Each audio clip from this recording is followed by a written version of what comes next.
I am absolutely appalled at how much people in this country do not think.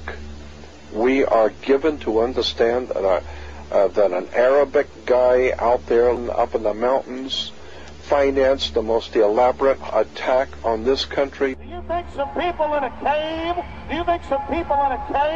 were able to have NORAD stand down? Do you think that people in a cave were able to have all of this happen? And when I think about how many Americans were killed in New York City, and believing as I do that this thing was a setup job, this is a textbook operation that Nazis used, and they've used it over and over again. America has been suckered in one more time.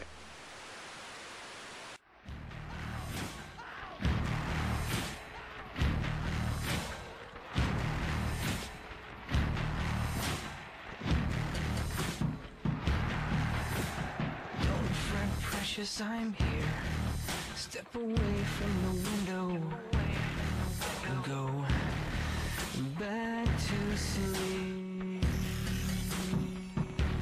Safe from pain and truth and choice and other poison devils.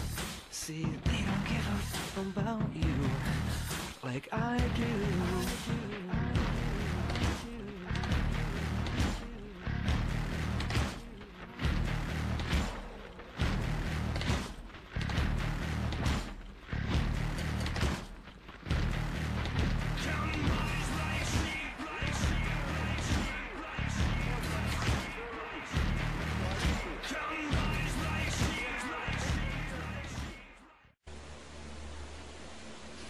I don't have to tell you things are bad.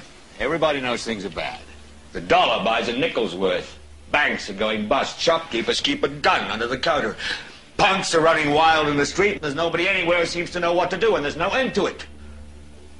We know the air is unfit to breathe, and our food is unfit to eat.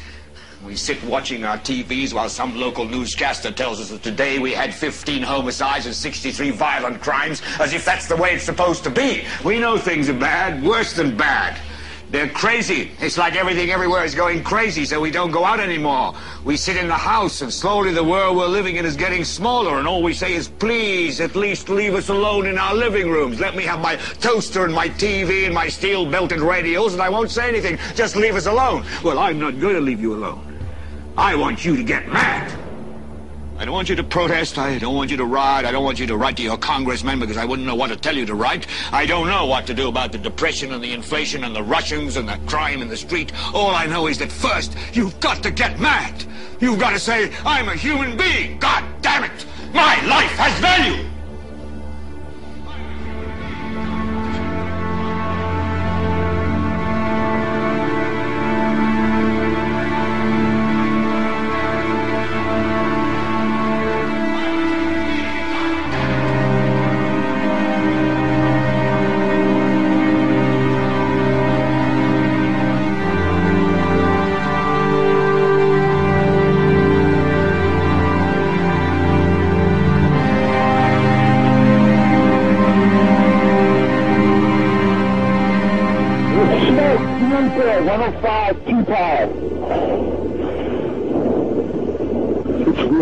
It's black, it's iron.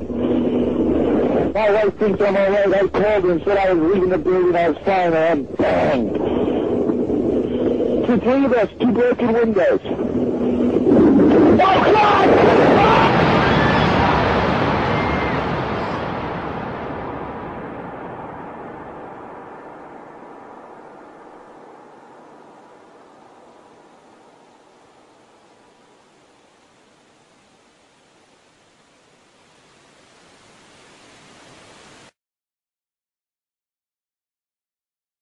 Ladies and gentlemen, the very word secrecy is repugnant in a free and open society, and we are, as a people, inherently and historically opposed to secret societies, to secret oaths, and to secret proceedings.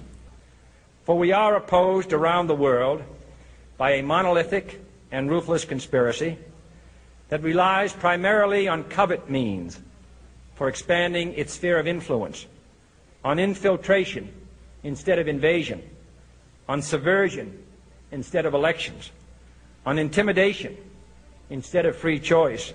It is a system which has conscripted vast human and material resources into the building of a tightly knit, highly efficient machine that combines military, diplomatic, intelligence, economic, scientific, and political operations.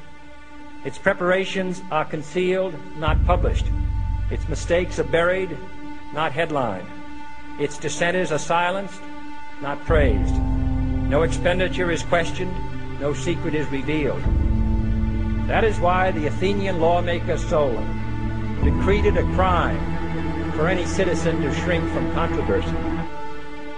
I am asking your help in the tremendous task of informing and alerting the American people, confident that with your help, man will be what he was born to be, free and independent.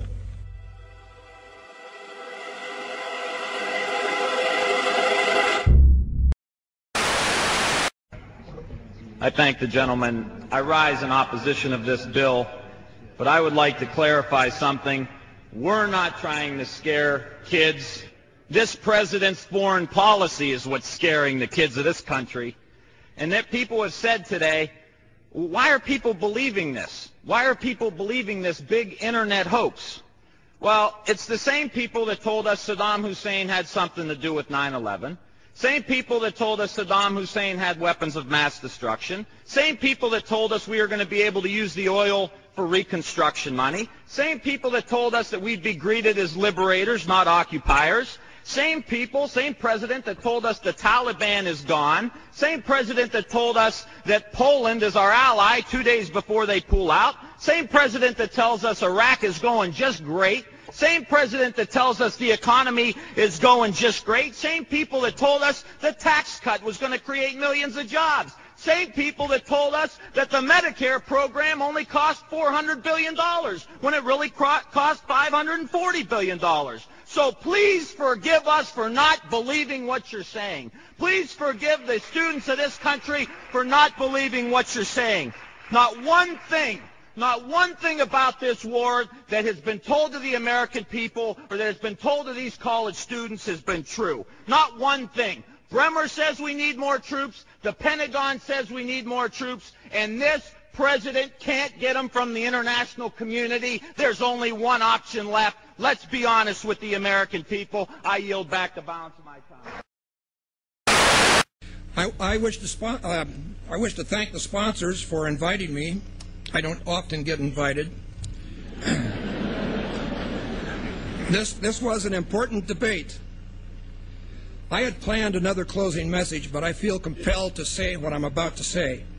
Now, I risk sounding like a conspiracy theorist, but it's no longer a theory. What I'm about to say is fact. The secret organizations of the world power elite are no longer secret. They have planned and are now leading us into a one-world communist government. The combining of national governments started with the European Union. That union started with trade agreements, then a common currency, the euro, and now a European Parliament that is feverishly passing laws that override the laws of the member nations. A constitution was drafted but rejected by a few of those nations, but never mind. They implemented it anyway. Now it's North America's turn. Building on the North American Free Trade Agreement, the NAFTA section of the Commerce Department is busy drafting laws and regulations for a North American Union, a union of Canada, America, and Mexico. The President has attended secret meetings and signed at least 2 agreements under the Security and Prosperity Partnership Program. Information leaked out about the meetings, and now it is all in the open. No treaty has been signed, so Congress has not become involved. However, money from our Treasury is now being spent for this effort. We will have a new currency, the Amero, and a new constitution modeled on the Soviet Union's constitution.